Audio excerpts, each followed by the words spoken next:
அதிகாரத்தையும் ஒரு வல்லமையையும் தேவன் உங்கள்கிட்ட விட்டுட்டு போயிருக்கிறார். இப்ப சொன்ன சாட்சியின்படி தேவன் கொடுத்த அதிகாரத்தை பாருங்க. எடுத்து வாசிங்க. மார்க்கு 16ஆம் அதிகாரம் 16ஆம் வசனத்தை வாசிங்க. வாசிங்க, சத்தமா தெளிவா வாசிங்க. விசுவாசம் உள்ளவனாகி ஞானஸ்நானம் பெற்ற மனிதன். விசுவாசம் உள்ளவனாகி ஞானஸ்நானம் பெற்றவன் ரட்சிக்கப்படுவார். விசுவாசியாதவனோ ஆக்கினைக்கு உள்ளாக தீர்க்கப்படுவார். வாசிங்க அடுத்தது 17வது முக்கியமான வசனம்.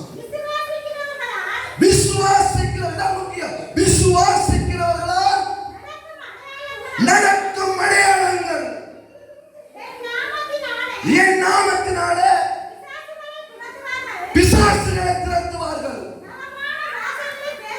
நவமான பாஷைகளை பேசுவார்கள்,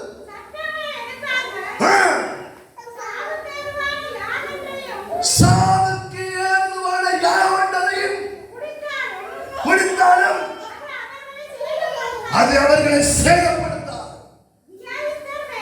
வியாதியஸ்தர்கள் மேல் கைகளை வைப்பார்கள், அப்பொழுது அவர்கள் சொந்தமாவார்கள். ஆமென் சொல்லுங்க, கரங்களை தட்டுங்க, தேவனை மகிமைப்படுத்துங்க. ஐயா, அதிகாரம் உங்களுடைய கையில் இருக்கிறது.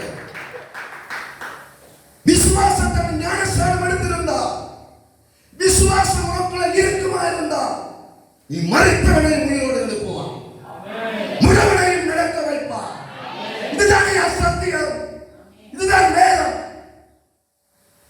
ஆமென் சொல்லுங்க, ஹல்லேலூயா சொல்லுங்க.